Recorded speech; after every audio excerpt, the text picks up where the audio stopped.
A todos muy buenos días. Espero que estén de lo mejor, porque la verdad es que con Dios solo podemos decir que estamos de lo mejor, porque nunca hay pérdidas, siempre hay ganancias, siempre estamos en las mejores condiciones y si en algún momento pasamos por un desierto, por alguna crisis, no hay problema.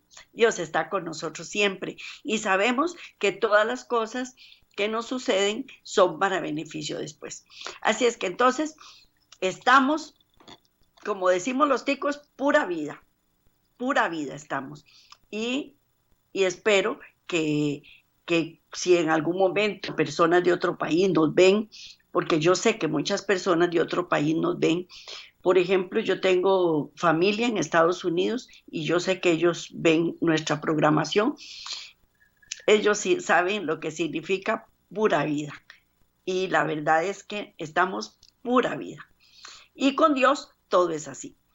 Hoy vamos a ver la demostración del poder de Dios, pero como siempre, elevamos una plegaria al Señor para que Él comparta con nosotros, nos guíe, nos ilumine, su Santo Espíritu ponga palabras en mí que sean aceptadas por todos ustedes, que esta programación cada día que pasa la oigan más personas y que el Señor ponga las que se han de añadir.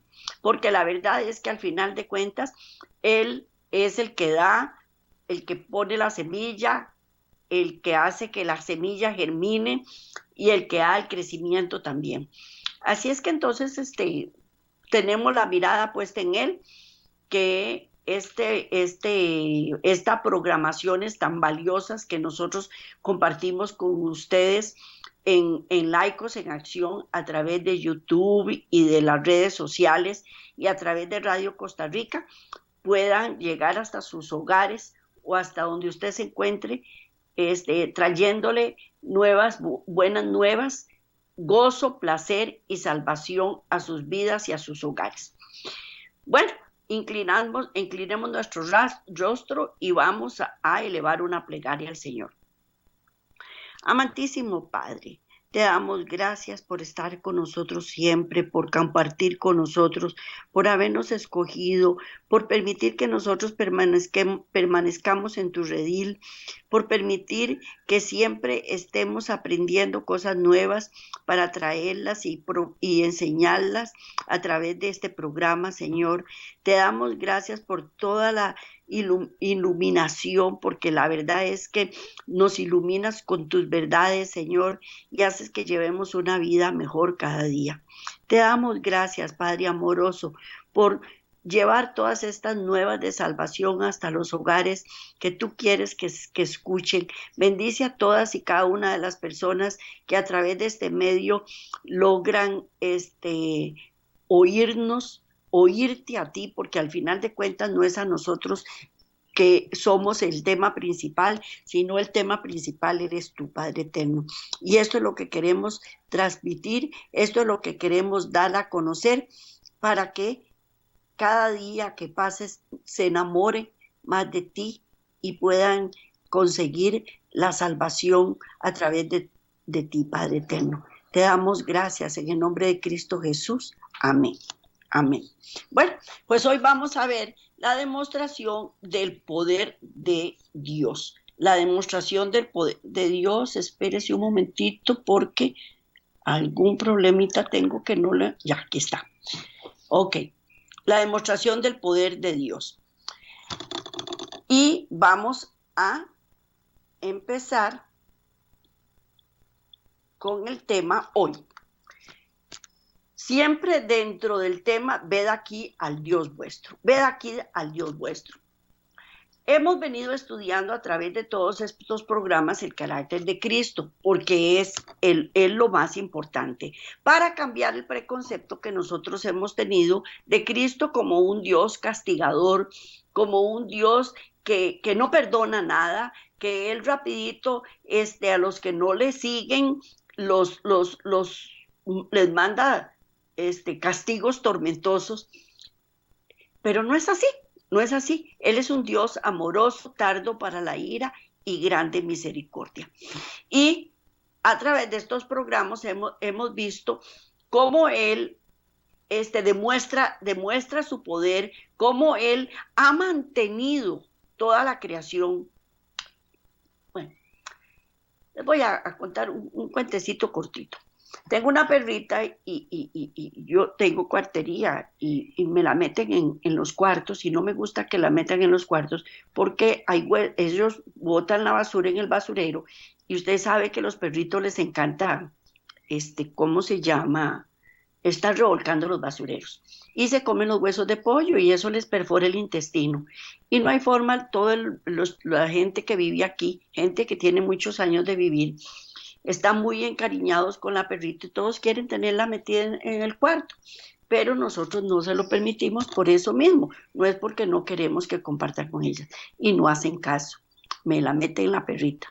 Entonces mi esposo tuvo que hacer una puerta para que no pase a los cuartos y estaba en uno de los programas que estaba haciendo sobre Dios, dice que cuando cuando nosotros nos apartamos de Dios, el poder que Él tiene en sus manos para protegernos a través de sus leyes se debilita y nosotros tenemos problemas serios con esas leyes que lo único que vienen es a destruir y que Dios tiene que hacer un montón de cosas para poder detener esas destrucciones tan increíbles que vienen para la humanidad cuando la humanidad cada día se está apartando de ella.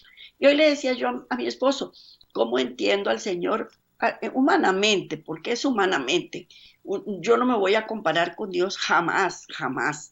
Pero cómo la desobediencia lo pone a uno a correr y a hacer un montón de cosas imprevistas y correr para que uno pueda salvar a un perrito, nada más, a un perrito de que no se vaya a comer un hueso de pollo. Ahora imagínense a Dios corriendo por toda la humanidad en todas las devastaciones que han habido, como el diluvio, como Sodoma y Gomorra y tantas otras más, y tantas otras más. Entonces hoy vamos a ver la demostración del poder de Dios. Y antes de dejar la historia de las plagas del Valle del Nilo, otro aspecto del caso debe ser considerado. Dios vio y aceptó la oportunidad para salvar de ese desastre. Una bendición salvadora, explícita, pero rara vez entendida en estas palabras. También tenemos varios programas de estar hablando de las plagas de Egipto, viéndolas desde diferentes perspectivas. Pues hoy vamos a ver la demostración del poder de Dios. Y vamos a leer Éxodo 9:16. Éxodo 9:16, que dice así: y a la verdad yo te he puesto para mostrar en ti mi poder y para que mi nombre sea anunciado en toda la tierra. Eso se lo dijo Dios a Moisés y le dijo, y a la verdad yo te he puesto para mostrar en ti mi poder y para que mi nombre sea anunciado en toda la tierra. Moisés no tenía el poder, él por él mismo no tenía el poder.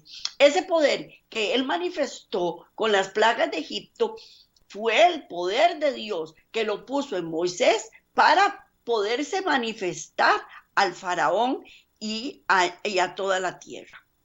Pero ¿qué fue lo que pasó? El corazón de Faraón seguía endureciéndose.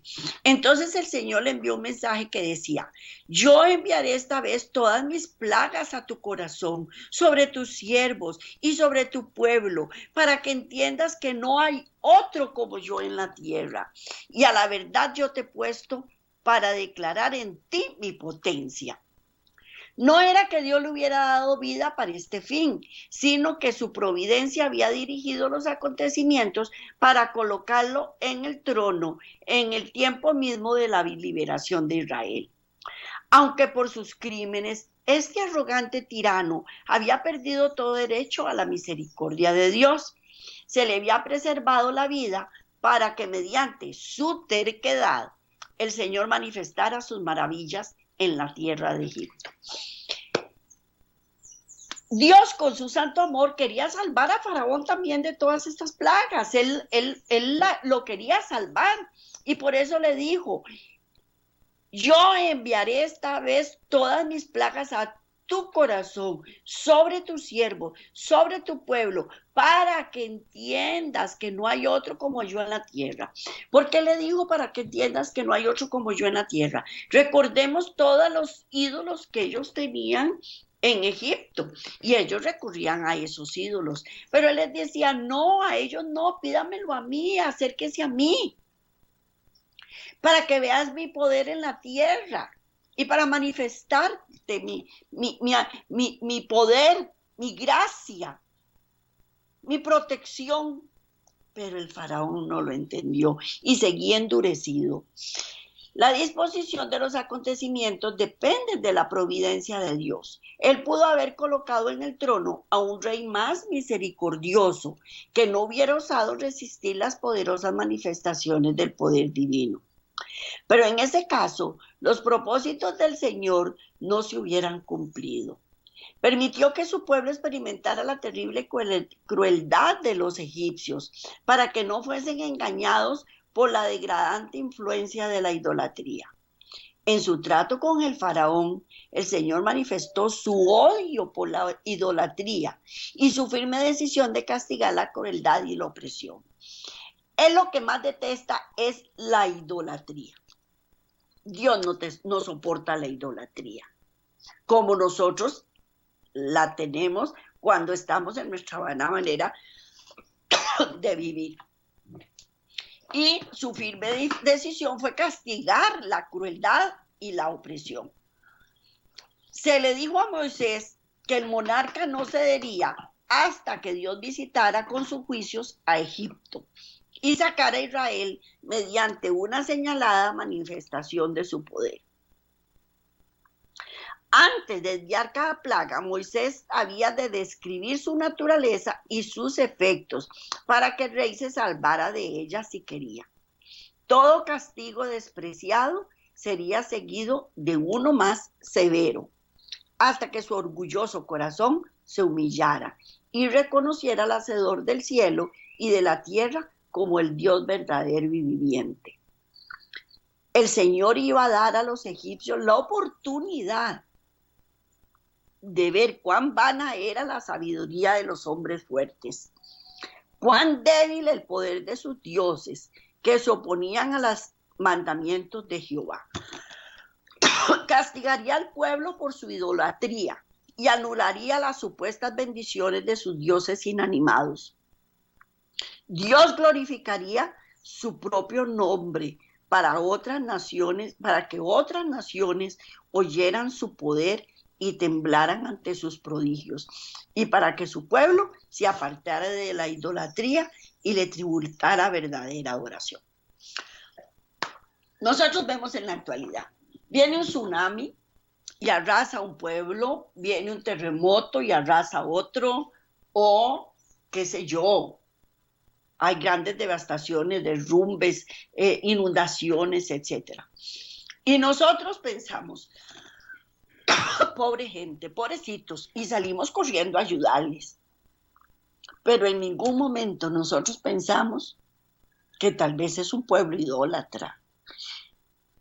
Todos, absolutamente todos, estamos puestos sobre una tierra cambiante. Hay terremotos, hay tsunamis, hay inundaciones, hay mareas grandísimas, hay etcétera, etcétera, todas las cosas que pasan. Que Dios las sostiene. Dios las sostiene. Siempre y cuando su pueblo no se aparte de él. Estos pasajes nos dicen que Dios realizó sus propósitos en su trato con la rebelión. Era para que Egipto, Israel y todas las demás naciones se les diera la oportunidad de ver algo de la magnitud del poder de Dios. La correspondiente inutilidad de sus esfuerzos humanos para controlar o contener lo que había requerido el poder de Dios para retener. Hay cosas que por más que nosotros nos esforcemos y corramos y luchamos, no las podemos detener. Solo Dios las puede detener. Y es solo cuando nos refugiamos en Él que esto sucede. y por tanto la necesidad humana de ese reconocimiento y la dependencia de la mano del Altísimo. Nosotros dependemos de Dios, 100% dependemos de Él, pero no lo queremos reconocer. Tenemos el corazón endurecido como Faraón. Y decimos, yo sí puedo sola, yo sí puedo sola. Y no nos damos cuenta que no podemos solos, solamente con la ayuda de Dios. Implícito en todo fue el mensaje de que la protección del Todopoderoso estaba únicamente disponible para el obediente. Pero lo esencial para el plan divino era la presencia del trono egipcio de un extremo y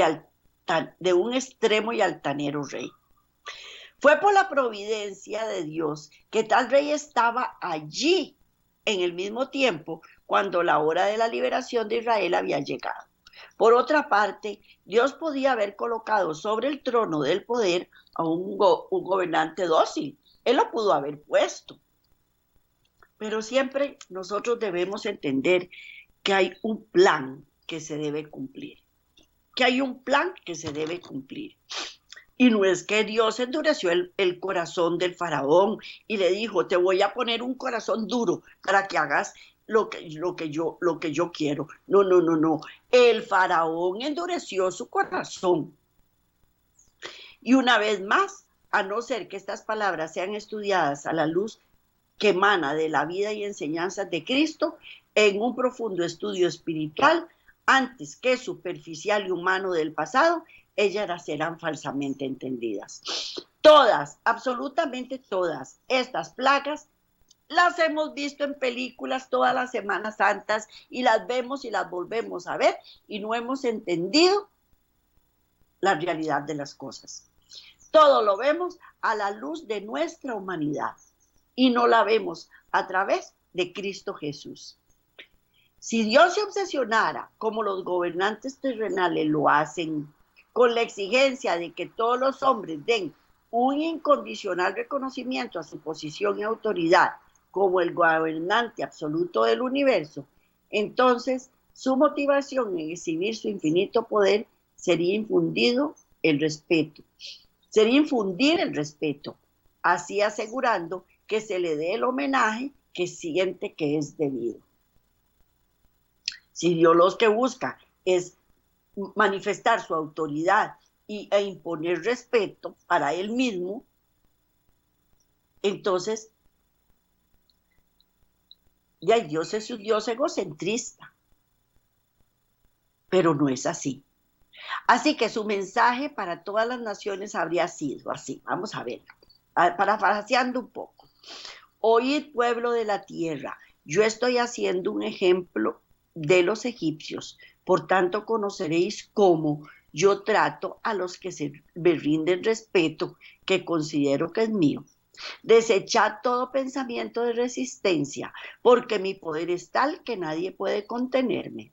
Este faraón de Egipto era el más grande de toda la tierra, era el más inflexible y obstinado de todos vosotros.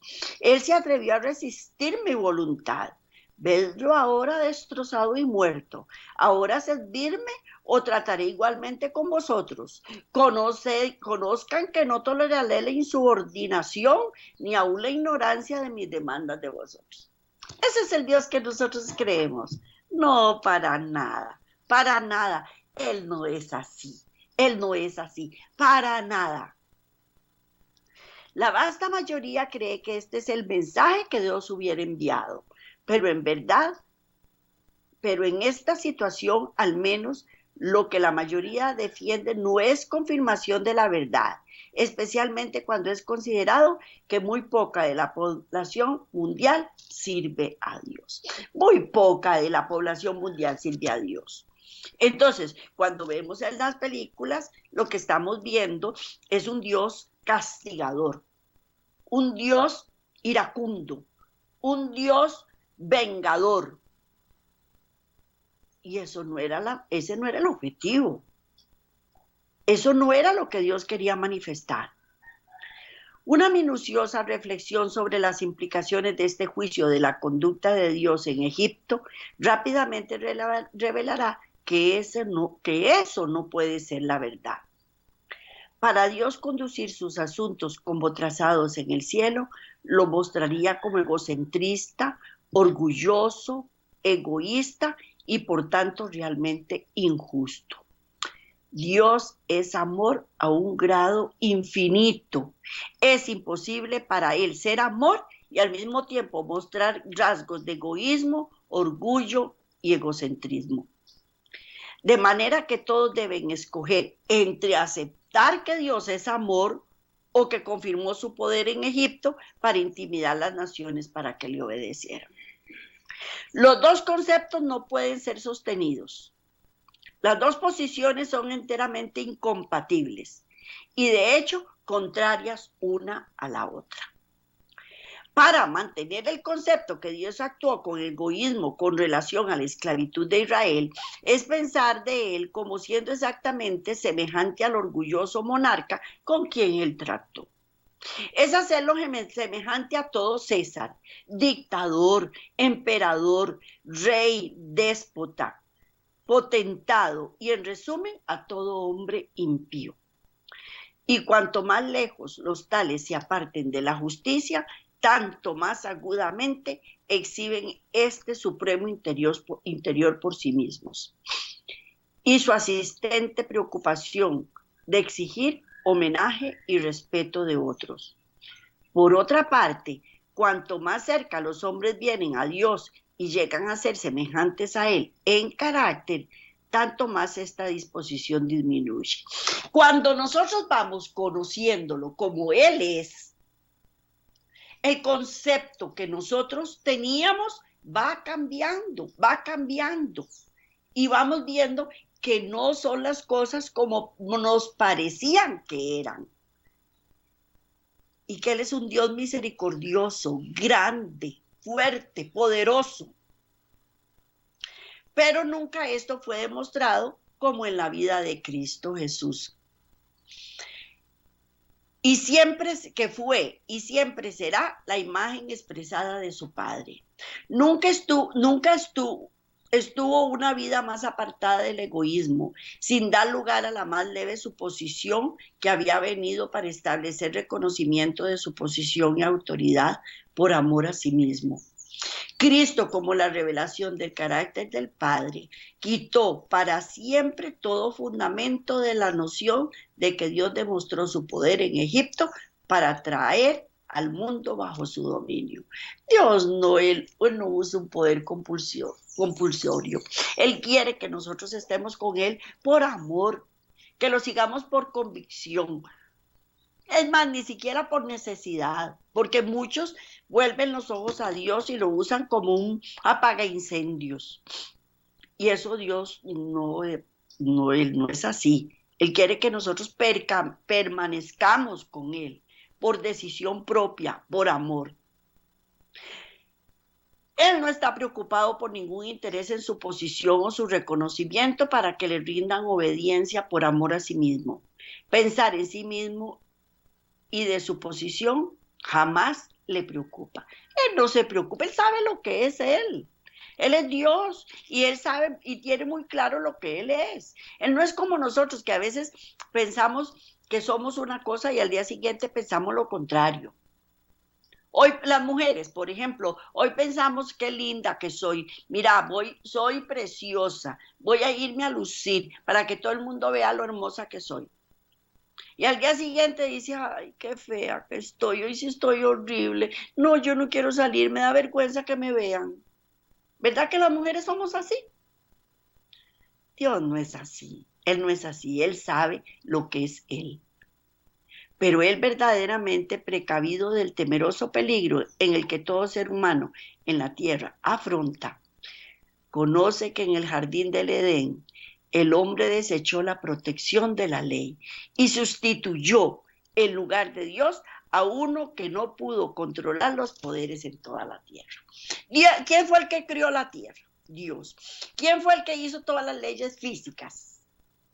Dios. ¿Y quién es el que la puede controlar? Dios. ¿Satanás la crió? No. ¿Satanás puso las leyes? No. ¿Él sabe cómo funciona? No. Y nosotros le damos el control a Satanás. Y le damos el control a Satanás. Y él no puede controlarlo. El único que lo puede controlar es Dios. Él conoce que solamente debido a la intercesión de su hijo, están estos peligros sostenidos en control durante el periodo de prueba. Conoce que Cristo no puede mantener su posición como protector del pueblo en la tierra mientras la actitud y el espíritu de autosuficiencia exige de él la destitución de esta función. Por esto, como un padre amoroso, ve con profundo pesar el desarrollo del orgullo y la terquedad, el suicidio descarado que está conduciendo a sus hijos más y más cerca del abismo. Cuando tal situación se desarrolle, Él hará cualquier cosa dentro de la limitación de la ley para salvarnos. Recordemos que todas las leyes físicas son leyes puestas por Dios, que ya están establecidas. No es como nosotros, que hoy queremos celeste y mañana queremos amarillo. No, ya esas están fijas, son inamovibles. Y si las usamos mal, se descontrolan. Y por eso es que no la debemos usar mal. Y Dios conoce el peligro fatal en el que todos vivimos diariamente, pero los hombres no lo conocemos. Ignoramos que desde la caída han estado viviendo bajo la protección divina, que el hombre finito es totalmente incapaz de salvarse a sí mismo y que la constante provisión depende de tener un sentido de humilde dependencia del Salvador, lo cual lo habilita para permanecer. Los hombres dejan a Dios fuera de sus cálculos, confiando en cambio que todos los poderes de la naturaleza han evolucionado a su presente y alto estado de eficiencia sin ningún peligro de colapso. Yo puedo entender, dígame una cosa, yo puedo entender que por mis pecados va a temblar, va a haber un terremoto. No lo entiendo, ¿verdad? Pero si pecamos, Dios que está evitando ese terremoto, que está en movimiento la tierra, le quitamos el poder a Dios. Y entonces, ¿qué ocurre? Un terremoto. Yo lo provoqué. Ay, el pecado, le quité el poder a Dios y se lo di a Satanás. ¿Él lo puede sostener? No lo puede sostener.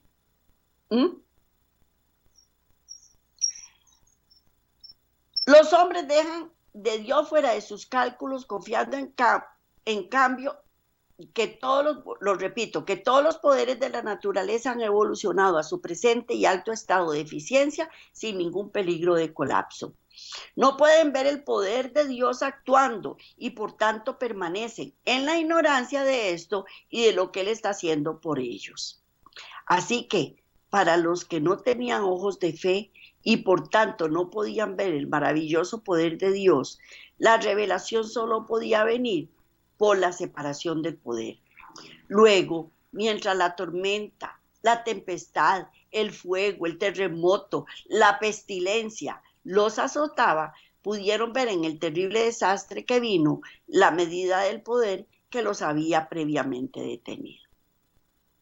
Porque hasta que ocurran todas esas cosas es que doblamos rodillas y empezamos a pedirle a Dios protección. Señor, ten misericordia de nosotros. Y está temblando la tierra y uno desesperado pidiéndole a Dios, Señor, piedad y misericordia. Porque eso es lo que hacemos. Y quedamos asustaditicos. Yo me acuerdo en el terremoto de Cinchona que no paraba de moverse, mi casa se hacía para todos lados y yo decía, santo Dios. Pero en el momento que pasó el terremoto, que pasó el huracán, que pasó todo, volvemos a las mismas andadas, porque volvemos a las mismas andadas. Manténgase en la mente las varas y las serpientes, entonces no habrá el peligro de caer en el viejo error de pensar que la embestida de la gran destrucción es el trabajo de Dios. La violenta devastación no es la revelación de lo que Dios está haciendo con su gran poder, sino la de hacer conocer lo que su mano había antes sostenido en perfecto control.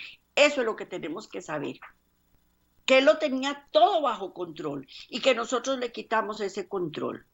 Como cuando Aarón soltó la vara. Él soltó la vara y ¿qué le pasó a la serpiente? La vara se convirtió en serpiente. Faraón, Moisés cogió la serpiente y se volvió en vara otra vez. ¿Por qué? Porque la tenía en su mano. Mientras Dios tenga el poder en su mano, no hay problema. El problema es cuando Él lo suelta, y no lo suelta porque Él lo quiso soltar, lo suelta porque nosotros demandamos que lo suelte.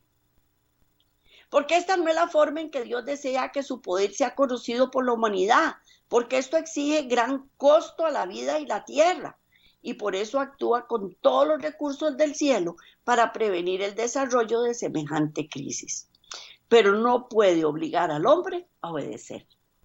La ley de amor es el fundamento del gobierno de Dios.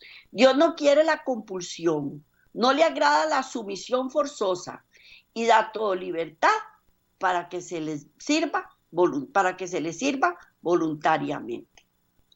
Pero a pesar de todo el ofrecimiento del infinito amor, los humanos, a semejanza de los egipcios, ejercerán presión en contra del amor y súplica, hasta el punto donde el poder de Dios será revelado por su ausencia.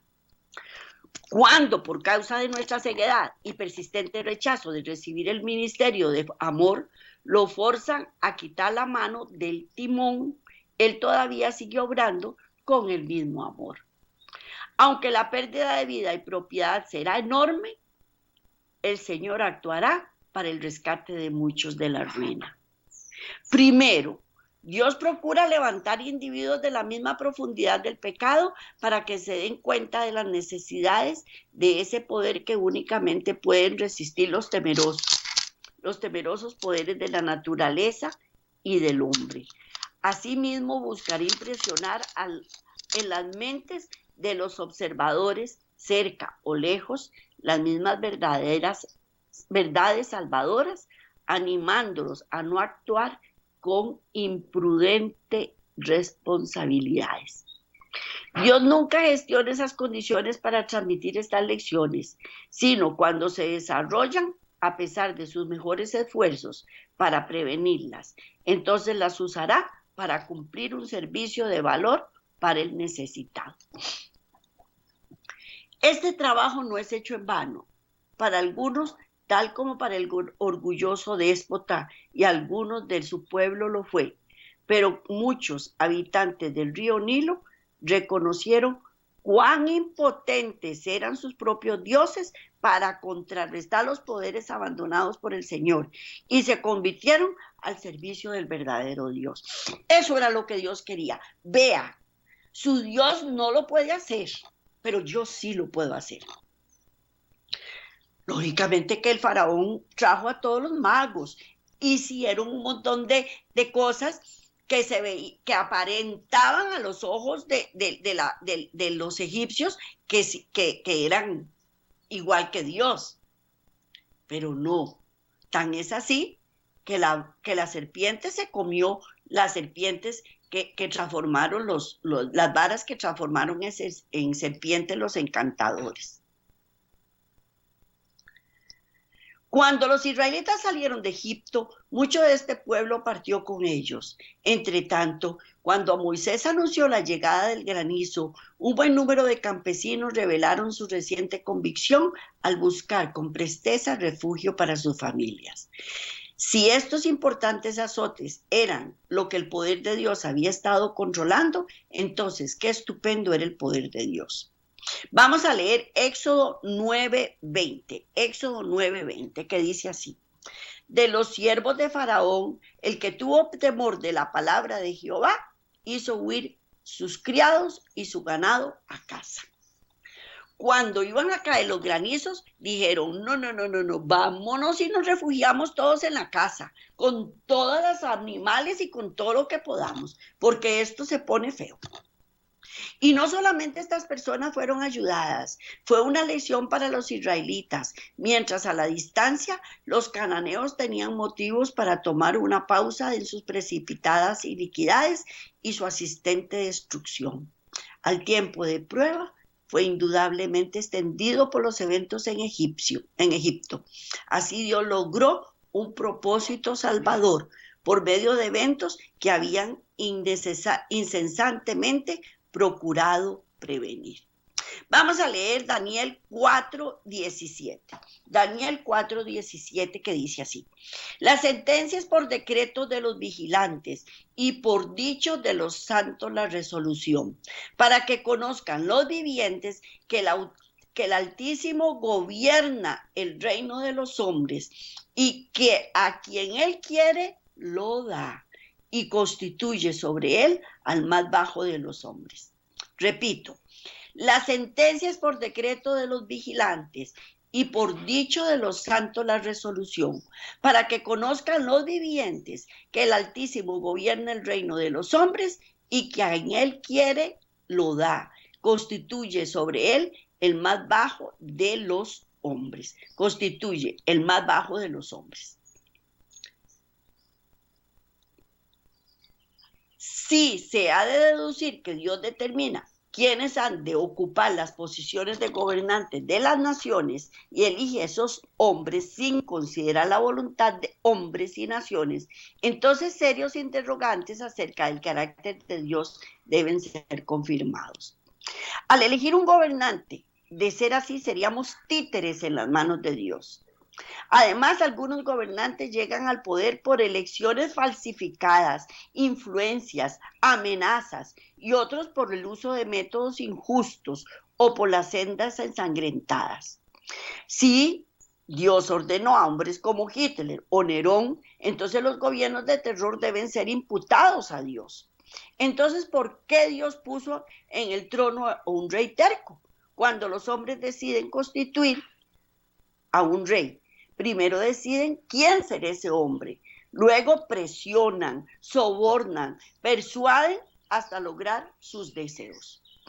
Nosotros esperaríamos de Dios el mejor nombramiento de lo que está disponible, la elección de gobernantes sabios, fuertes, misericordiosos y justos. Pero los análisis históricos revelan muy poco de tales hombres subiendo al poder al trono del poder. En cambio, la mayoría de los gobernantes han sido déspotas, injustos, crueles. Si hombres semejantes a Hitler, Nerón y Faraón fueron escogidos por Dios y exaltados al gobierno, entonces serios interrogantes deben ser formulados en relación con el carácter de Dios. Las únicas ocasiones en la historia cuando Dios ha hecho elección directa de individuos es cuando la iglesia ha estado trabajando en armonía con él. Hay una persona que ha estado completamente sumisa a sus procederes y voluntad. Por ejemplo, Noé, Abraham, Moisés, Josué, Samuel, diferentes profetas como Juan el Bautista, como Pablo y muchos otros. Todos tenían un carácter semejante al de Dios y muy distinto a los reyes de la tierra. Consideres el surgimiento de todos los grandes imperios de la historia.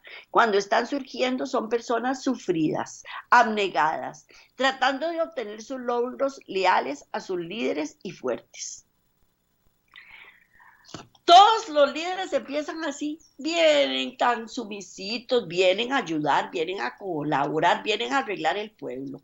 Pero cuando se les dio poder en sus manos, se transformaron y se hacen déspotas y se hacen, bueno, mejor no digo la palabra que iba a decir, porque es muy fuerte. Pero todos llegan a saquear el Estado, porque la verdad es que todos llegan a saquear el Estado. Consideres el surgimiento de todos los grandes imperios de la historia. Cuando Hitler llegó al poder, él llegó muy sumisito, ¿verdad? ¿Y cómo terminó? ¿Y cómo terminó? Pero como Dios es el que suministra esas bendiciones por las cuales los reyes son puestos, se dice que Él los pone. Dios da poderes al hombre, advirtiéndolos de su mal uso, pero no da perfecta libertad de decisión para optar por el bien o por el mal. Las leyes de Dios ponen o quitan los reyes, pero la comodidad, la lujuria, la diversión reemplazan la laboriosidad, privación y abnegación, formando hombres débiles física y moralmente, y produce divisiones y luchas internas, convirtiendo la sabiduría en corrupción. La iniquidad se desarrolla cuando el Espíritu de Dios los ha invitado constantemente y lo han rechazado. Cuanto más fuerte se rechace, más fuerte es la fuerza que los destruye. ¿Qué los destruye? La fortaleza de Moisés radica en su relación con Dios. Él confió plenamente cuando huyó de Egipto. No pensaba en la obra que ahí hacía y lo hizo con humildad. Cuando regresó con su vara de poder en sus manos, era otro hombre. El poder espiritual que tuvo fue muy grande. Fue un mensajero directo y personal de Dios, ofreciendo así a Egipto una conversión total, completa y salvadora. El poder de Dios y la sabiduría eran grandes en Moisés. Vamos a leer Mateo 22, 14. Mateo 22, 14, que dice así: porque muchos son llamados y pocos los escogidos. Porque muchos son llamados y pocos los escogidos. Porque así es. El principio de Dios, según Mateo, es hacer 2 llamados, pero nunca 3. En los días de José, la palabra de Dios fue obedecida. Se le dio influencia en las cortes de Egipto, usando esta posición para establecer adoración al Dios verdadero, y ellos correspondieron. Luego siguió la apostasía. Moisés en su momento transmitió la autoridad, el amor y la justicia de Dios. Cuando regresó con la vara y se convirtió en serpientes, fue la primera vez que lo llamó y fue rechazada. Y así sucedieron las siguientes plagas, también rechazadas. Ahí Dios se separó de su pueblo. Vamos a leer Marcos 4:30 y Éxodo 12:31. Marcos 4:30 dice así: decía también, ¿a quién haremos semejante el reino de Dios? ¿O con qué parábola lo compararemos? Repito, decía también, ¿a quién haremos semejante al reino de Dios? ¿O con qué parábola lo compararemos? Y Éxodo 12:31, que dice así. Éxodo 12:31 dice así: e hizo llamar a Moisés y a Aarón de noche y les dijo, salid de en medio de mi pueblo, vosotros, los hijos de Israel, e id, servid a Jehová como habéis dicho. Repito, Éxodo 12:31. E hizo llamar a Moisés y a Aarón de noche y les dijo, salid de en medio de mi pueblo vosotros y los hijos de Israel, e id a servir a Jehová como habéis dicho, Porque eso es lo que Dios quiere, que nosotros le sirvamos. Pero para servirle tenemos que salir de donde estamos, porque donde estamos es un lugar que no debemos estar. Y para Él poder transformarnos y para poder cambiarnos y para poder pulirnos, nos tiene que sacar de ahí. Pero no queremos salir de donde estamos porque estamos en una situación cómoda.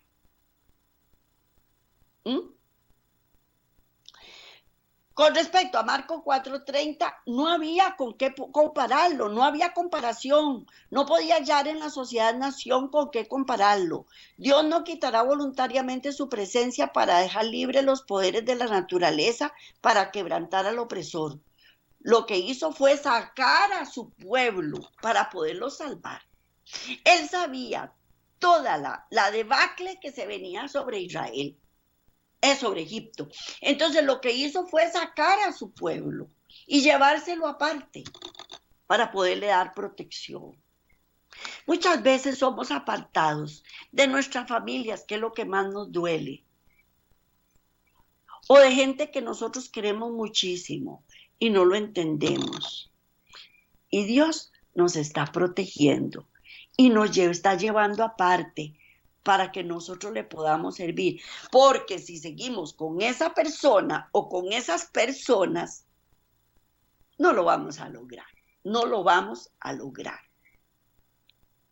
La prolongada servidumbre de los israelitas y la abstención de Dios de sacarlos hasta que el faraón los dejó libres es prueba clara que Dios no usa la fuerza. Y por tanto el concepto general de ver que Dios hizo en Egipto, lo que Dios hizo en Egipto es equivocado. El concepto es el equivocado. Lo que él hizo, no. Ok. Dios hubiera podido llegar y decirle a Moisés, vaya, coja todos esos, todos mis hijos y me los trae. Y me los lleva al desierto. Y mate todo ese montón de egipcios. Mátelos. ¿Pudo haberlo hecho o no pudo haberlo hecho? Sí. O con la primera plaga que cayó, podía eliminar a todos. Recordemos que Egipto está rodeado también de mucho desierto, por un lado, y por muchas plantaciones por otro, tal vez. Y que hay cualquier cantidad de serpientes. Pudo haber ido matando a todo el mundo. Pero eso no es lo que Dios actúa. Y sin embargo lo hizo. Y le habló a Faraón y le volvió a hablar. Deje sus dioses, véame a mí, yo soy su Dios, el que todo te lo da. Pero el faraón estaba lleno de orgullo. Y sin embargo, para poder lograr que Moisés hiciera lo que hizo, tuvo que apartarlo durante 40 años de las cortes del faraón. Recordemos que Moisés fue criado en las cortes y que él estaba siendo educado para ser el próximo faraón. Entonces Dios tenía que cambiarlo primero y transformarlo, pero para hacerlo tenía que sacarlo de Egipto primero. Y lo sacó durante 40 años para poder transformar su carácter de acuerdo al plan de Dios. Y también que Moisés fue sumiso y se dejó moldear por el Señor. Y eso es lo que tenemos que hacer. En el momento cuando Él nos saca de donde estamos, Él nos está moldeando. Dios está limitado por el principio de la justicia para actuar únicamente dentro de los límites de la ley. De manera que tuvo que esperar hasta que la inevitable declaración de iniquidad de Egipto trajera su propia cosecha destructora y la consecuente liberación de Israel. Satanás ya tenía preparadas todas estas plagas. Él ya las tenía preparadas. ¿Por qué? Veamos por qué. Él lo que quería era destruir al pueblo de Dios. ¿Por qué? Porque era la promesa de que él iba a salir el Mesías. Entonces mejor destruyámoslo a todos, sin importarle si en el momento que destruye el pueblo de Dios y destruye su propio pueblo. A él no le interesa destruir a la humanidad. A él le importa un comino destruir a la humanidad. Y ya todo lo tenía preparado. Pero Dios, con su infinita misericordia, primero mandó a decir al faraón: arrepiéntete, véame a mí, y si usted me ve a mí, yo lo voy a proteger. El faraón no quiso esa protección. Bueno, entonces protegió solo a su pueblo. Y les dijo: vaya, apártese, vaya, coja todos sus animalitos y los guarda porque van a caer granizos. Vaya, almacene agua, que esa agua no se va a convertir en sangre. Vaya, que las ranas no van a poder entrar a su casa, ni las moscas tampoco. Y así sucesivamente con todas las plagas. Esto no quiere decir que Dios no hace nada. Él estuvo siempre allí, actuando para salvar, aun cuando no recibió la respuesta deseada de la mayoría. Hubo algunos que hallaron salvación en medio de los egipcios, mientras que el resto vino con más rapidez a su ruina. Dios lo que quiere es salvarnos. ¿A quiénes? A todos, a usted, a mí, al vecino, al hermano, al sobrino, al hijo. A todos nos quiere salvar. No endurezcamos nuestro corazón como lo hizo Faraón. No lo endurezcamos. Seamos obedientes, seamos sumisos. Si nos va a sacar de un lugar, que nos saque. Si me va a sacar de un burdel, si me va a sacar de una cantina, si me va a sacar de una casa de prostitución, o si me va a sacar de un trabajo que me está dando problemas, o que posteriormente me va a causar serios problemas, o de una casa en un vecindario,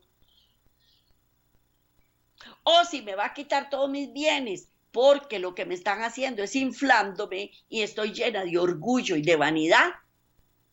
Bendita la hora que así lo hizo. Bendita la hora que así lo hizo. Porque yo sé que lo posterior va a ser mejor que lo anterior. Como le pasó a Job. Los postreros días fueron superiores a los días anteriores de lo que le pasó. Entonces no tenemos que tener miedo. Si estamos pasando una época como no debemos tener miedo. Debemos dejarnos moldear en las manos de Dios y no endurecer nuestro corazón como lo hizo Faraón. Y decir, no quiero, voy a seguir creyendo en lo que yo creo. Porque el verdadero poder de Dios es salvarnos. Él no quiere que nosotros nos perdamos. Y ahí es donde Él utiliza todo su potencial para salvarnos, para protegernos, para cuidarnos. Ese es el verdadero carácter de Dios. Este era el tema para hoy. Me alegro mucho de haberlo compartido con ustedes. Espero que haya sido de gran enseñanza para ustedes como lo fue para mí. Fue un placer para mí compartir con ustedes una vez más. Que Dios me los bendiga, los proteja, los guarde y que tengan una feliz semana. Nos vemos de hoy en 8 si Dios quiere. Bendiciones para todos.